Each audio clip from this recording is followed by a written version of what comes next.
Hi, everybody. I just wanted to jump in at this point before the storm because, everybody's hearing about Milton that's coming and it's creating a lot of fear.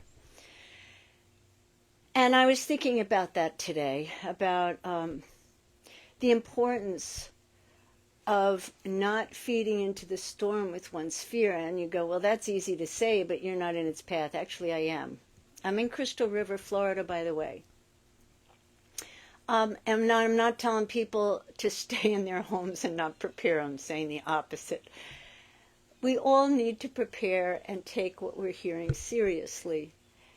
And yet at the same time, we have to know that this is the time that we really need to trust in our faith. The faith of knowing that you're going to be provided for and taken care of no matter what. You know, the only thing that can happen is that the storm comes and it takes away my home. Now, I just bought this home a year ago at 70 years old. And I could lose it all. And it just means that I've lost everything that I'm attached to. But I remember that it's just stuff. And will I be able to rebuild, or would it probably, I don't know.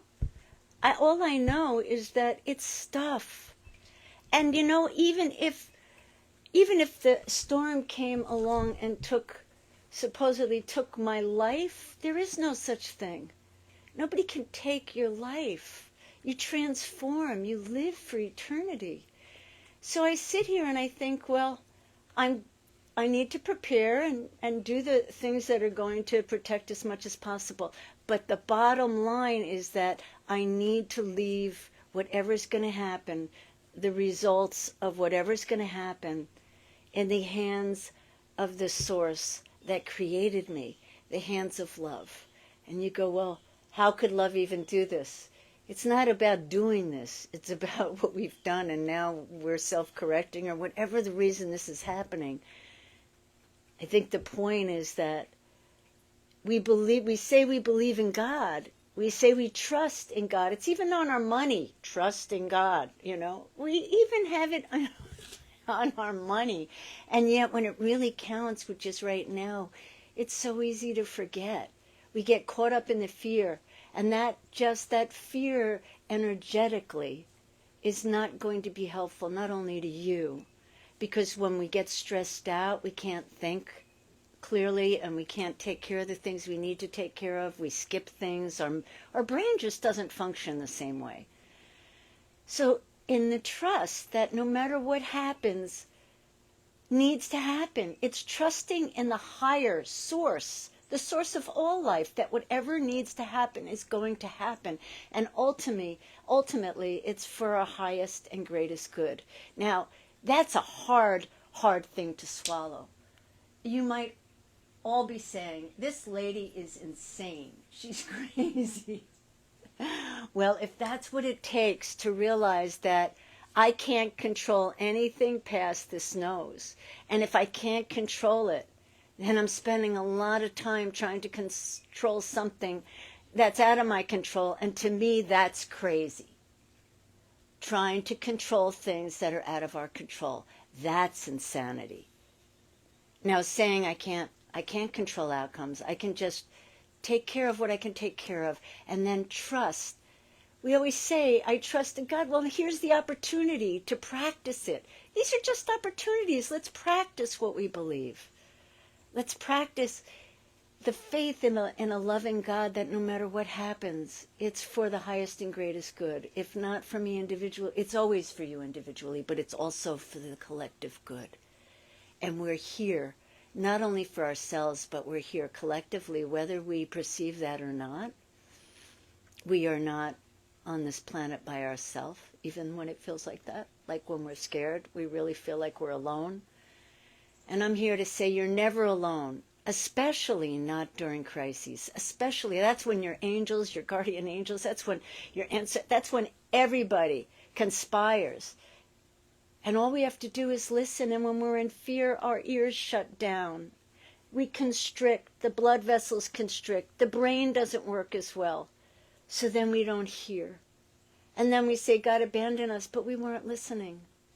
And the God that you need to listen to is right here. So we just have to breathe and relax, do the best we can to take care of our possessions, and certainly most importantly, to take care of where we're going to go, what we're going to do, in terms of locating ourselves to higher ground.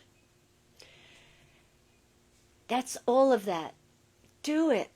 But do it knowing that whatever outcome is going to happen is out of your control. So just let it go and breathe and live life on life's terms. And sometimes we don't see life as being very friendly.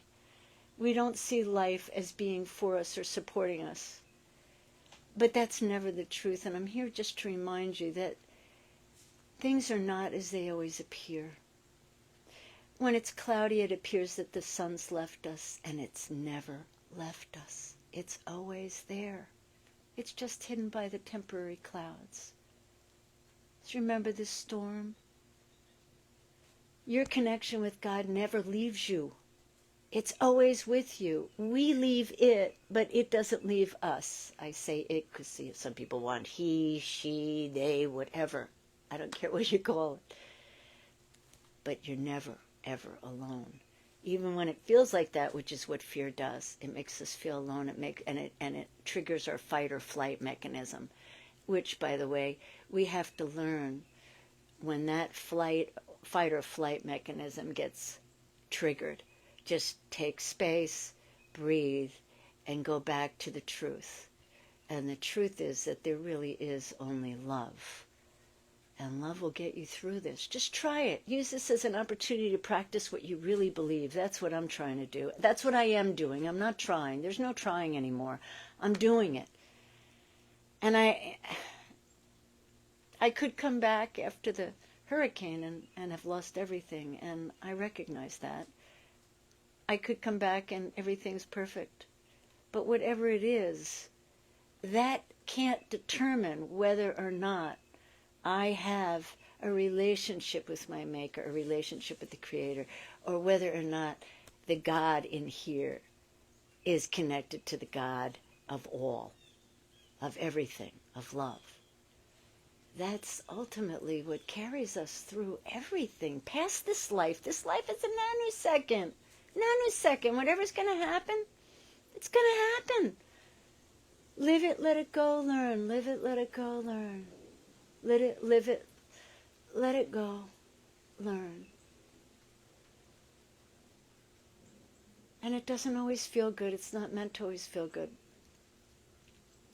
But all the feelings are meant to be in our bodies and to be experienced without judgment. Every single one of them, from hate to love. And then we decide where we're going to stay and be on that continuum at any given moment. And we can't help but go all over the place, but we can choose once we're there in a place we're not happy with to leave it as soon as possible. Just different frequencies. See it as that. And right now, by the way, for those of you who haven't heard this, fear is false evidence appearing real. Right now in the present moment, ask yourself, in the very present moment I'm in, am I safe? It's got to be yes, because the hurricane isn't here yet. Am I safe? You are. Stay in the present moment as much as you can. That will help you through the anxiety. Because if you listen to the news, it's just going to produce anxiety, and that's not going to be helpful. So you might want to tune in to where things are at, but then turn it off. You know how they go over and over and over? They're neurologically putting you in the track of fear. Just, okay, that's where it's at. I see where it's headed now. Look at it like a meteorologist. Recognize, okay, it's not safe to stay here. I need to leave. And then you leave. Don't go, oh, and what should I take? And, don't worry about it. You will just practice what you believe in. And if you believe in love, this is the perfect time to practice. That's going to help us with this hurricane more than anything, because the vibration and frequency of love is stronger than anything else. So breathe that in. stay in love.